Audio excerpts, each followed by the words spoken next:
para payagan nyo ang multi-homing, ang MT 2026-048 ay isang pagsigil sa aming karapatan na malayang makapaghanap buhay at nakapili ng aming gustong pagserbisyuhan. Omo TV 23, lahat ay masaya. Omo TV 23, tara na't bumiyahe. Welcome back mga Junakis! Eto na naman ang yung dadyo para sa panibagong episode ng ating vlog. And today's video, nandito tayo sa Santa Teresita Village Gym dito sa Marikina, kasama ng mahigit kumulang sa 200 movie riders sa pangunguna ng Motorcycle Riders Community Chairman Romeo Godoy Maglunsod. Kaya ano mga inaasahan nating mapag-uusapan ngayong araw? So meron lang tayong tatalakayin. Unang-una yung sa LTFRB na naging usapan ng meeting. Then pangalawa na agenda natin yung tungkol sa mga pagpatay sa mga kapwa natin. Mamatay. Tatalakayin natin mo. Mga ano natin, precautionary measure. Mga pag-iingat. Anong nararamdaman talaga ng komunidad natin sa panahon niya. Sige, kita-kita.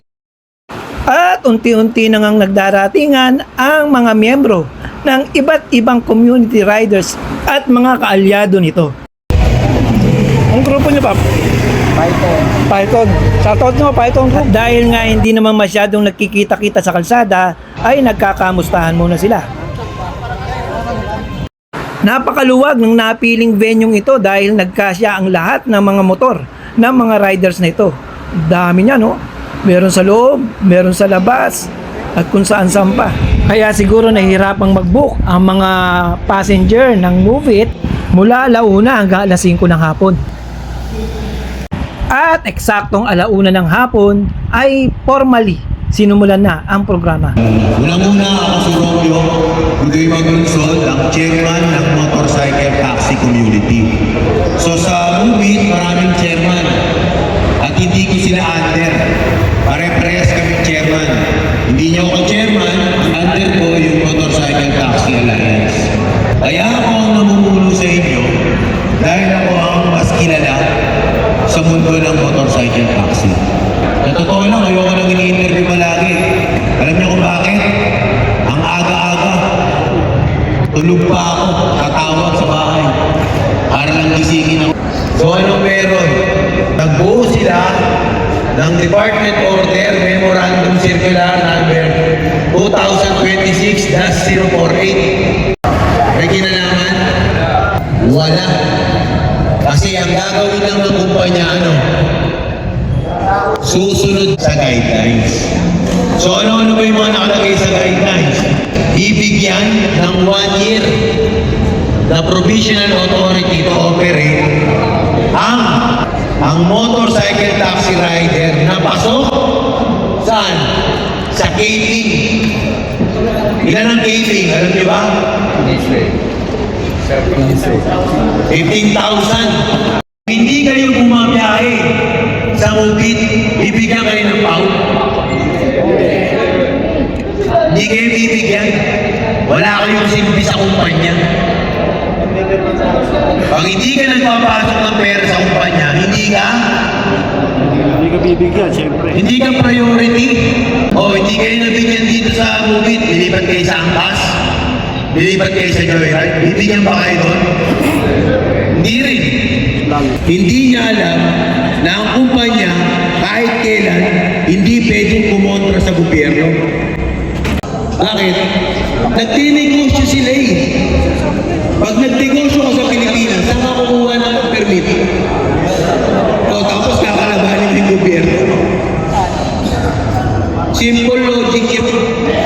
Kahit sa barangay nyo, mararamdaman niya yung ganun logic. Kakalabanin mo yung chairman mo. Ano mangyayari sa'yo? Hindi siya ililista sa ayuda. Nasasabihin siya niya ng chairman mo. Puro ka na namin. At pangalawa, kayo ang nagbayad ng prangkisa. Bakit sa isang kumpanya na kayo pwedeng magsilbi o magservisyo? Kayo rin ang magbabayad ng personal accident insurance. insurance ng pasahero nyo, hindi yung kumpanya. Bakit isa lang ang pwede mong paglingkuran? Ngayon, ano magiging problema nun? Pag sa bukid lang kayo nagtatrabaho at naka-change po kayo ng pasahero, ni-report kayo, makakabiyahe pa kayo? O di gutom na. Aray ko!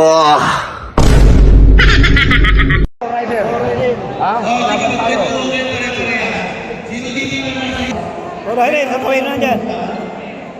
Yun ang ibig sabihin ng multi-movie. Ayaw ko sa movie. Hindi ko gusto natin si Buena Sito. O lipat muna ako kay Torsureta.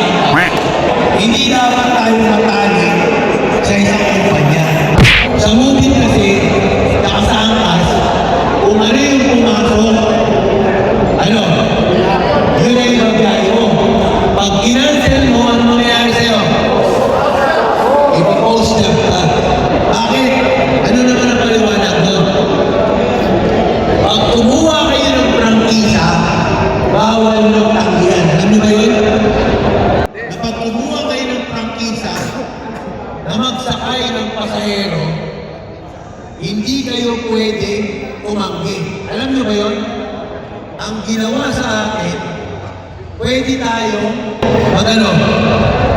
Sa movie, pwede kayong mag-ignore. Tama? Pero hindi pwede. Maya-maya. Kaya naiintindihan ko naman bakit kayo ni-ignore. Kasi hindi pasok sa pamasahe. Tama? Yung oras na yun, apando ka eh. Alam mo eh. Apando ka. Hinapando ngayon. Ngayon, ang nangyari, sinaksak sa pagkakilan. Sana kung lahat kayo, pag sinaksak, may CCTV camera. Marami na yung namatay dito. Hindi na panood sa balita. Yung dyan sa likod, gusto nyo ron? Yun dyan, gusto nyo yung lagi kayong binabantayan? Wala mo sabi sa akin yun. Madami kayo. Kayo yung mayorya. Ang sabi lang din, gusto natin yung gano'n. Hindi okay na rin sa akin yun. At sa puntong ito ay pinamahagi na rin ang maiinom at ilang makakain para sa lahat ng riders. Dahil pagkatapos nito ay may pupuntahan pa kami. At eto nga, nagbibigay na ng instruction si Sir Godoy kung ano naman ang gagawin namin sa pagtungo namin sa LTFRB at sa Commission on Human Rights. Sige, ang gagawin na natin, magpapakita na tayo ng pwersa. Gusto natin ng multi-homing, ayaw natin yung gusto nila. Diba? Yun ang gagawin natin. Kung may gusto lang ha, kasi baka mamaya may magtanong dito eh. Kaya man magtanong kayo.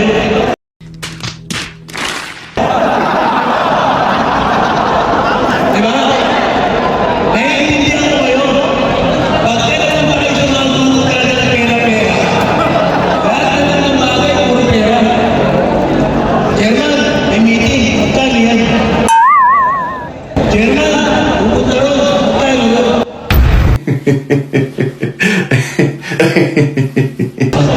Kaya sinabi ni Godoy, hindi namin itulungan sa mangyari. Ang hinihiling lang natin, is na magkaroon sila ng populasyon sa ating babayan. Dahil tayo yung masasakalan kung ano yung nangyayari sa bansa. Pero sa 60 days, mas tayo yung nakakalan. Kaya kung ano gusto natin kapag sa gobyerno, sana tayo bago sila yung pagkakalan. Kaya sa bansa. Yun lang po, maraming salamat.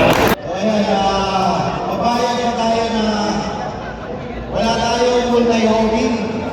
Kasi pag wala tayong multi-homing, isang absent tayo. Hindi tayo, pag lumipat tayo sa kanila, kailangan mo ulit kumuha ng PAO o yung Provisional Authority to Operate. So that means, Since 2022, pumasok po ako kay Mubin. Alam niyo naman siguro, pag sinabi Muslim, ang alam lang na karamihan sa amin dito ay ang anak ko ay ang pagtitinda sa pagkita. So since nung maya na si MC Taxi, hindi kami nagdalawang isip na pumasok dito dahil sa tuwal ng pagtitinda sa pagkita. So isa sa mga nakatulong sa amin, itong MC MC Taxi, no? So, para sa akin, bilang pinuno ng Muslim Community Movement, hindi kami, kung pwede, kung sana tayong gawing hawakan sa liig, no? Ibigay sa atin yung karapatan natin na mamili tayo kung saan natin gusto magandang buhay. Hindi naman tayo pumunta rito para magulo, hindi makiusap sa gobyerno na payagan tayo kung saan tayo magandang buhay. Maraming salamat po ulit si Salman Saribada.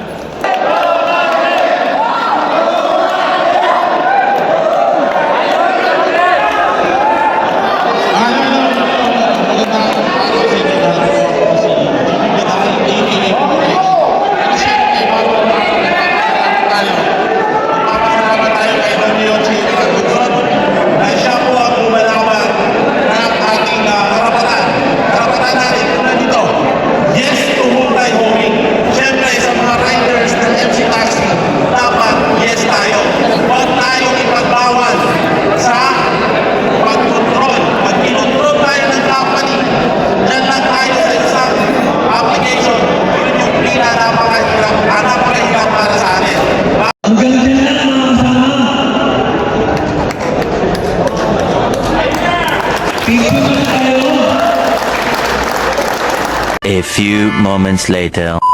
Heto na, oh yeah, El Tigre Movie Riders, tara na, sakay na. Heto na ang grupo ng El Tigre Movie Riders,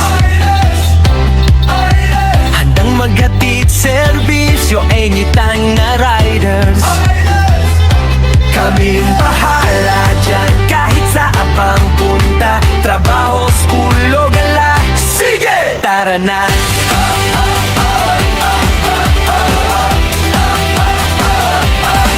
Umulan mang umaraw, tuloy lang ang biyahe. Helmet naka-strap, naka-jacket, walang sablay. Signal, tingin sa daan, laging alerto. Pasahero, laging safe, yan ang aming credo. Kami ang maaasahan, kapit lang, relax ka lang. Kami ang bahala dyan, mula umaga hanggang gabi. Tuloy-tuloy ang saya, El Tigre Movie Riders, sabay-sabay. Tama na!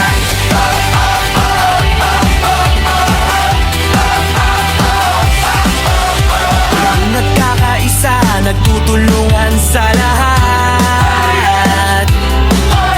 Kung may aberya sa kalsada, may kakampi ka dapat.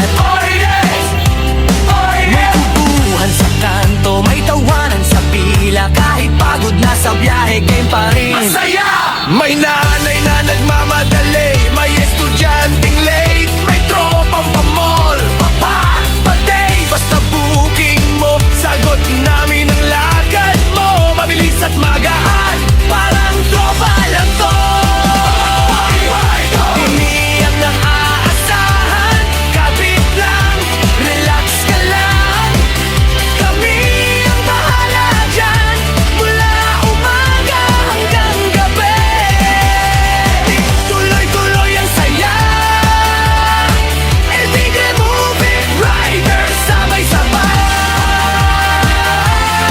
Tara na! 1 minute later. Parehas naman kami lumalaban. Ngayon, dito na kami uulanin. Kasama ng aming paninindigan na dapat payagan kami na makabagaan ng buhay na kahit siyan at kahit anong kumpanya na maaari namin pagservisyoan. Para payagan nyo ang multi-homing, ang MC 2026-048 ay isang pagsigil sa aming karapatan na malayang makapaganang buhay at nakapili ng aming gustong pagservisyoan. Ayaw namin maging empleyado. Wala namang binibigay sa aming benepisyo ang mga kumpanya na pinapayagan na mag-operate as motorcycle taxi platform provider. Bakit ayaw niyong pakinggan ang aming hanay? Ilang meeting pa ba ang dapat nating maabot bago niyo maintindihan na ang aming hiling ay simple lang?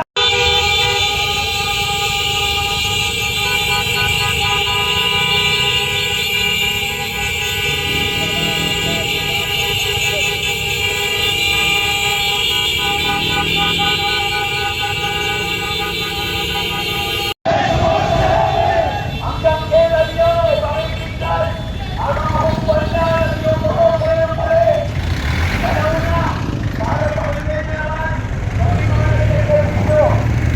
At pagkatapos mailabas ang aming hinaing dito sa LTFRB, ay dumiretso naman ang grupo sa Commission on Human Rights, na kung saan ay hinarap naman kami ni Director Jeff Episcope ng CHR. Hindi mo namin nalitaan ang ulan. Kung magtagakitman po kami ngayon ito na po yung pinakamaliit. Nabawi sa amin ang kaligasan. Pero kung hindi po kami tatayo, hindi po kami magkakaisa, at lalapit po sa mga institusyon na kagaya nito, saan na lang po pupulutin ang mga kasama namin?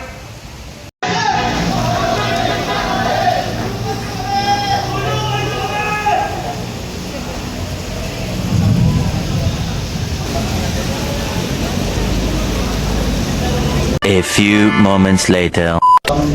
Yung regarding po dito, actually, rest assured naman na talagang nakarating din sa amin. Viral naman po talaga ang nangyari. In fact, nakakalungkot na syempre, naghahanap buhay yung kasama natin driver. Tapos, nagbalitaan namin yung anak niya may Special check po, autism po. may special Autism. pong bata. Autism. Akin naman yung aming tiwala din sa ating mga otoridad na talagang may harap sa hustisya yung akusado. Problema kasi namin sir yung isa, notorious pala sa Isabela. Isabela Province. Yung pumatay sa taga Quezon City na nanaksak ng high speed. Notorious sa Isabela, pumunta rito sa Metro Manila, ganun pa rin ang lakad nito. Walang parang So labas-masok na sa parang ng gobyerno. Ito namang isa, pagka hold up doon, binaril yung rider, nang hold up pa uli. Pagka ang namatay, simpleng tao lang. Kung hindi pa napanood po yung video nun, hindi naman magbabiral yun Ang balita lang nun, pinatay sa saksak, rider. Yun po. Ito yung attorney yung sa movie driver na tapos yung sunod-sunod na incident involved sa mga riders. I talked to them and una naming iniisip at least yung mga pangangailangan ng bata. Tinututukan po ng CHR dito. To be sure na yung ating enforcement sectors, criminal justice system, mag-function ng maayos. May mga directives na rin po kami about doon. Hindi lang po yun, pati yung mga recent incident na involving din ng mga state actors yung involved. Pero dito naman po, ang tututukan ng CHR is make sure na yung criminal justice system. Sa amin sana, ganito ang kapulisan sana, maumbigyan na gawin yung trabaho nila yung to serve and to protect. Ngayon lang nagiging sensational kasi may napanood kayo ng akto. Pero yung mga dati pang pinatay, matagal na namin hiling na grab driver. Hindi naman po nabago na to Ang sana sa amin, wala namang kinalaman dito ang CHR kumbaga, pero naghahanap ang rider ng ng institusyon o ng komisyon na makaramdaman lang sana ng support. Rest assured na may naman po, may events na rin po yung aming central office. Pero sa regional office po, rest assured na pagkatapos pa lang po na itong insidente, may mga directive na rin po kami. Hindi lang namin napupuntahan pa yung mismong mag-anak. Kasi syempre, Nailibing na si Fabio baka nagluloksa pa. Pero yung coordination sa nag-direct na rin ako ng coordination sa DSWD and Caloocan para at least sa mga needs ng bata na naulilan. Pero aside dun, of course, hindi naman ang tinututukan na natin dito yung of course, malaking bagay yung pangangailangan ng bata. Pero yung criminal justice system doon sa accused. Huwag naman kayo kumuha ng buhay na. At kaya kami nagpunta sa CHR dahil dito kahit pa paano, alam namin mapakikinggan kami na hindi pa paano. Alam namin mapakikinggan kami na hindi na kami tatanungin kung may permit ba kami o ano. At matapos ang ilang pang concern na nai-discuss at napagkasunduan ng grupo kaagapay ang CHR, ay napagkasunduan ng magkabilang panig ang makukuhang suporta mula sa CHR na ipinangako naman ni Director Jeff Episcope mula sa kanyang opisina na matulungan at masuportahan naman ang lahat ng motorcycle taxi riders, maging delivery man o transportation services na maisulong na maaprubahan ang multi-homing ng lahat ng motorcycle taxi community and alliances. At dahil dyan, dito na muna natin tatapusin ang vlog na to. Once again, this is your Daddy O saying, stay safe, ride safe, and God bless. Bye-bye!